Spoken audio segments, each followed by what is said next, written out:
Muito bem-vindos ao Bit by Bit, hoje a gente revisa as notícias mais importantes do dia para os mercados. E sim, hoje a gente vai falar inevitavelmente da invasão da Rússia à Ucrânia, mas antes eu quero trazer alguns dados da macroeconomia brasileira, começando pelo índice de confiança da indústria, medido pela FGV, que tem a 7ª queda consecutiva. A queda foi de 1,7 ponto em fevereiro, alcançando 96,7 pontos, sendo o menor nível desde julho de 2020. Olhando o nível de confiança, a gente vê que desde novembro de 2020 a gente está numa tendência de queda praticamente. Apesar de um respiro entre abril e julho de 2021, a gente logo retomou essa tendência de queda. Inclusive, estamos na maior sequência de quedas desde 2014. A indústria enfrenta desaceleração da demanda, acompanhada da persistência dos gargalos produtivos. O índice de situação atual cedeu 1,3 pontos, chegando a 98,5, enquanto o índice de expectativas caiu 2,2, chegando a 94,9. O indicador da demanda total recuou 0,9 ponto, chegando em 98,6, e acumula uma perda de 15 pontos nos últimos 8 meses. Falo também da situação do desemprego brasileiro, que cai para 11,1% em dezembro. Porém, a renda do trabalho chega em uma mínima histórica. A renda média do trabalho encolheu 10,7% em um ano, chegando em R$ 2.447, sendo esse o menor valor da série histórica iniciada em 2012. E o desemprego ainda atinge 12 milhões de brasileiros, e o número de trabalhadores por conta própria alcançou um recorde de 25,9 milhões de pessoas. Ou seja, apesar da queda do nível de desemprego,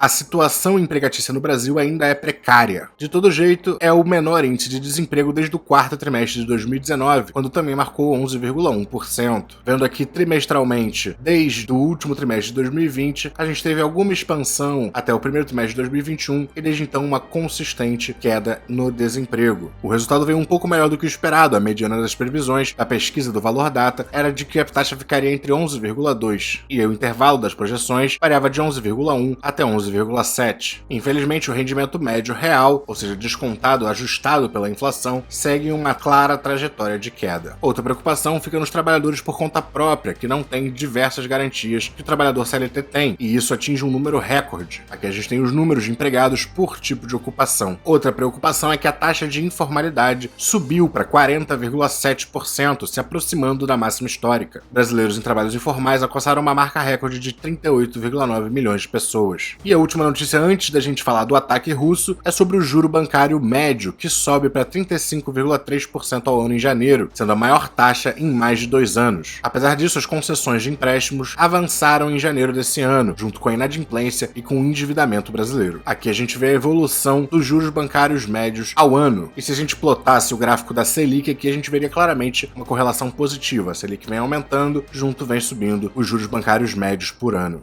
Já a taxa média de inadimplência registrada pelos bancos nas operações de crédito avançou de 2,3% em dezembro para 2,5% em janeiro. E vamos finalmente falar do ataque russo à Ucrânia, que vem por terra, ar e mar, sendo o maior ataque de um país europeu contra o outro do mesmo continente desde a Segunda Guerra. Putin justificação militar para proteger os separatistas do leste da Ucrânia que pediram ajuda a ele, e o Putin ameaçou quem tentar interferir. A ONU pediu que ele recue e Biden disse que guerra será catastrófica. Basicamente, as regiões separatistas pediram ajuda a Moscou, Putin ordenou uma ação militar no leste da Ucrânia, ameaçou que quem tentar interferir sofrerá consequências nunca vistas. Enquanto isso, a Ucrânia afirma que já sofreu pelo menos 2 ondas de ataques por mísseis, e até então o Ocidente segue condenando a decisão e partindo para sanções. O Serviço de Inteligência do Reino Unido divulgou uma nota para resumir o que se sabe até agora. Eles afirmam que já há muitas mortes em ambos os lados, mas não é possível saber o número preciso por enquanto. Eles também afirmaram que houveram ataques de tropas por chão, pela marinha e pelo ar. Os russos atingiram como alvos os edifícios de infraestrutura militar ucranianos, e especialmente comandos de controle e instalações de defesa aérea. Os ataques estão vindo tanto do leste da Ucrânia quanto do norte, vindo de Belarus. E os avanços são em direção da capital ucraniana, Kiev. Além disso, a Rússia já atacou um aeroporto militar a cerca de 20 quilômetros de Kiev. A Rússia já afirmou ter destruído mais de 70 alvos na Ucrânia, entre esses 11 campos de pouso. A polícia da Ucrânia afirma que a Rússia já fez 203 ataques. O prefeito de Kiev diz que estações de metrô podem ser usadas como abrigos antiaéreos. O presidente dos Estados Unidos convoca encontro do Conselho de Segurança, e para a União Europeia, esse é um dos momentos mais sombrios no continente desde o fim da Segunda Guerra Mundial. Trago aqui também o mapa dos locais da Ucrânia que já foram atacados pela Rússia. A gente vê que os ataques são bem espalhados por diversas áreas da Ucrânia. Aqui Donetsk e Luhansk são as regiões separatistas, mas especificamente as forças separatistas se encontram nessas áreas aqui, inclusive nessas fronteiras são as áreas com maiores embates militares, mas os separatistas clamam domínio sobre toda essa área aqui, colorida com uma cor um pouco mais clara. Uma guerra é sempre um caso preocupante para o mundo, principalmente porque muitas vidas inocentes vão se perder, mas também porque a forma como nossa economia é interconectada, isso vai afetar todos os países. É claro que quando acontece uma coisa dessa, a gente já sabe que os mercados todos vão reagir mal, com exceção talvez de commodities, porque essas têm um histórico de terem uma capacidade de proteção contra a inflação em momentos que a inflação sai do controle. E é claro que no presente momento esse é um risco muito grande. Além disso, o exército russo já tomou controle da usina de Chernobyl, de acordo com autoridades ucranianas. E um pouco depois dessa tomada de controle, o presidente Biden anunciou as sanções contra a Rússia. O país não poderá negociar em dólar, euro, iene ou libra. Além disso, os ativos do maior banco russo nos Estados Unidos estão congelados. As sanções também incluem prejudicar, não especificado como, a capacidade russa de competir na economia de alta tecnologia no século XXI e limitar a capacidade de financiar e aumentar as forças armadas russas. Porém, ele informou que as sanções ainda não incluem banir o país do sistema bancário mundial SWIFT, por onde os bancos de diversas partes do mundo finalizam seus negócios e fazem a efetuação do pagamento em si. E logo em seguida, o Pentágono dos Estados Unidos também ordena o envio de 7.000 soldados para a Europa. O presidente autorizou o envio de forças terrestres e aéreas já estacionadas na Europa para a Estônia, Letônia,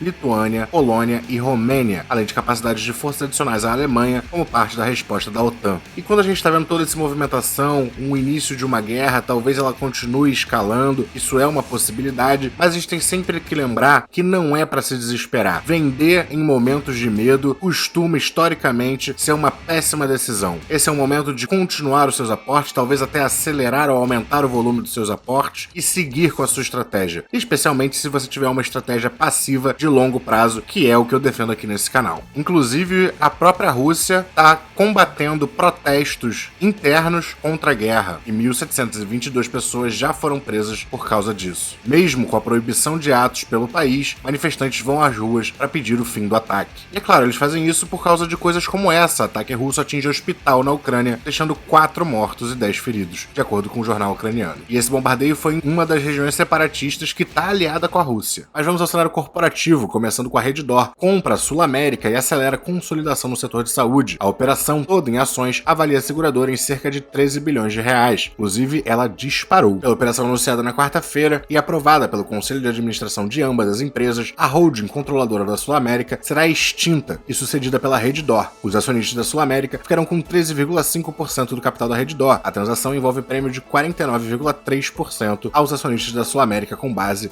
em 18 de fevereiro. E agora vamos aos resultados trimestrais, começando pela Petrobras, cujo lucro líquido cai 16% no quarto trimestre, ainda assim se mantendo em 23 bilhões de reais. Porém, quando comparado com o terceiro trimestre, o avanço foi de 37%. O lucro líquido recorrente foi de 83 bilhões de reais em 2021, uma elevação de 528% quando comparado com 2020. O EBITDA ajustado atingiu 62,9 bilhões, 33,8% superior do que o mesmo período de 2020. Para o ano como um todo, a receita líquida cresceu 66% devido à alta de 77% do preço do petróleo Brent em reais e o aumento da demanda no mercado interno. A receita das vendas subiu 10% em relação ao terceiro trimestre de 2021, também em função da valorização de 16% do Brent. A empresa também aprovou uma proposta de distribuição de dividendos complementares equivalentes a R$ 2,86 bruto por ação preferencial e ordinária. Além disso, o valor será atualizado pela variação da taxa Selic de 31 de dezembro até a data do pagamento. Sigo falando da Ambev, lucro líquido cai 45,6% no quarto trimestre, se mantendo em 3,7 bilhões de reais. O resultado veio abaixo do esperado, de 4,1 bilhões, de acordo com dados reunidos pela Bloomberg. Já o lucro líquido ajustado chegou a 3,8 bilhões, uma queda de 44,6%. A receita líquida do período cresceu 18,6%, chegando em 22 bilhões de reais, enquanto a margem bruta caiu 350 pontos base para 52,3%. A geração de caixa operacional aumentou 40,5% em relação aos 8,3% registrados no quarto trimestre de 2020, chegando em 11,7 bilhões. Já o EBITDA ajustado caiu 24,1%, chegando a 6,7 bilhões. Mas essas comparações por trimestre me pareceram eram um pouco tendenciosas, porque quando a gente vê a receita líquida ano a ano, teve um crescimento de 23,7%. Porém, para 2021, o lucro veio em 13,4 bilhões, o que é um crescimento de 11,3% em relação a 2020. O EBITDA ajustado para o ano como um todo também subiu 10,9%. Então a notícia faz parecer um resultado ruim, mas eu sinceramente não achei ruim. Sigo com os resultados do Pão de Açúcar, que lucra 777 milhões de reais no quarto trimestre, uma alta de 107,7%. Essa alta é quando comparado com o mesmo período de 2020. O seu EBITDA ajustado foi de 1,1 bilhão, uma queda de 9,8%. A sua margem EBITDA ajustada foi de 8% no trimestre, também uma queda de 1,4 pontos percentuais. A receita líquida teve um avanço de 6,7%,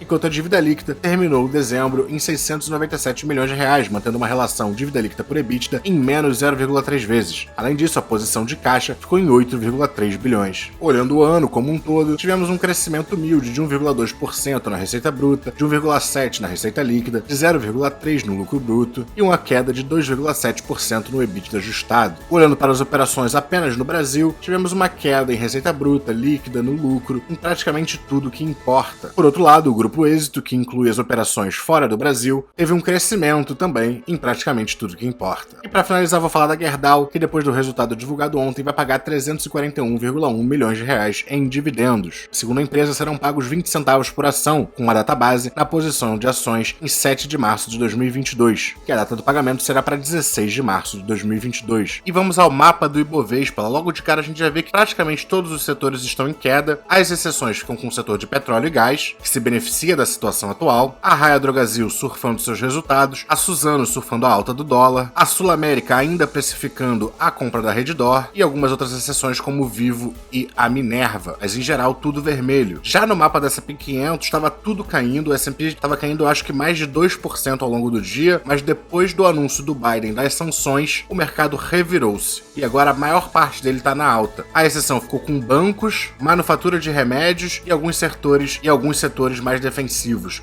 inclusive petróleo e gás indo não tão bem hoje. O Ibovespa acabou fechando caindo 0,37%, mas a gente vê que a gente chegou a cair desde a abertura 2,56% no dia e acabamos recuperando bastante, fechamos com uma queda de 0,37% apenas. O dólar parece que finalmente reagiu, encontrou um suporte aqui, claro que teve também a questão da corrida para uma segurança maior e o dólar deu uma disparada grande de 2,24% aos R$ 5,12. O IFIX caiu muito feio, o gráfico do IFIX está muito feio, mais uma queda de 0,72%. O S&P abriu com um grande gap para baixo, caiu mais 0,81%, porém, em relação ao fechamento do dia anterior, ele chegou a bater uma queda de 2,55% durante o dia, mas recuperou muito forte e fechou subindo 1,5%. Nasdaq abriu na mínima com um gap gigante e subiu 3,44%. Essa subida, no caso aqui, não é nem em relação à mínima do dia, é em relação ao fechamento anterior. Porém, a Alemanha caiu 3,96%, Reino Unido 2,61%, Espanha 2,86%, então a gente ainda vê muitas quedas pelo mundo. O ouro fez o caminho contrário, abriu com um gap 2,43% acima do fechamento anterior, mas acabou fechando com uma queda de 0,63%. O urânio teve uma boa subida de 4,06%. O petróleo cru também disparou, mas recuou, chegou a uma alta de 8,53%, mas no momento está subindo apenas 0,76%. E o Bitcoin também abriu com uma grande queda e agora está subindo 3,07%. Parece que a fala de Biden de fato acalmou os mercados e boa parte dessa crise já estava precificada. Mas bem, o Bit vai ficando por aqui. Se você gostou do conteúdo, não esqueça de dar aquele like, se inscrever no canal e até a próxima!